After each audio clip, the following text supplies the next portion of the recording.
Pourquoi on fait des CanSat? Le C-Space est globalement un endroit super. Depuis plus de 60 ans, on y lance des fusex et des minifs. Mais le C-Space, c'est aussi un endroit où on largue des CanSat, de petits satellites de la taille d'une canette qui sont tout choupinous. Mais à part être choupinous, pourquoi on en fait? Vous allez sans doute dire, parce qu'on est dans un événement spatial et les satellites c'est dans l'espace, t'es bête ou quoi? Eh bien, laissez-moi vous dire que c'est vous qui êtes bête. En effet, figurez-vous qu'au C-Space, nos satellites ne vont pas dans l'espace. Je suis dans l'espace. Mais pour vous en parler, il faut aller en salle club et rencontrer Evolutech de l'école EPITA. Du coup, nous, on est Evolutech et nous sommes ici pour présenter ce CanSat qui est l'Evolusat MK2.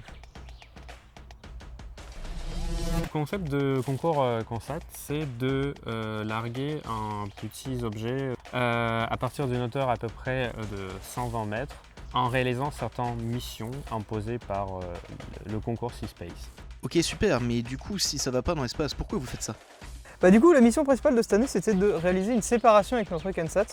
La difficulté en fait de cette mission était combinée avec une autre mission qui était de réduire la taille du CanSat à un volume de 33 centilitres. Pour une petite histoire, notre parachute était très compact et on a dû inventer un moyen très efficace pour pouvoir le déplier.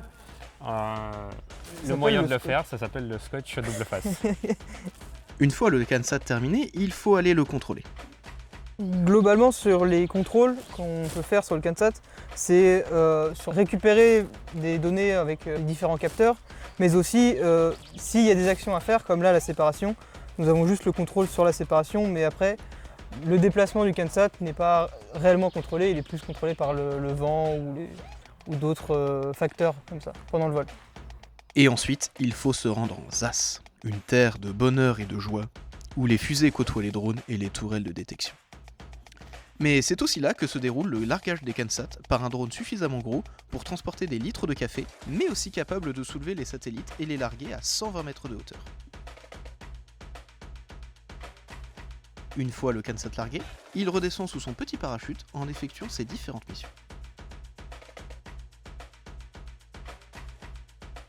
Et si les missions sont nominales, les membres du club peuvent recevoir un magnifique trophée. Voilà, maintenant vous savez tout sur les CanSat. Alors, à l'année prochaine.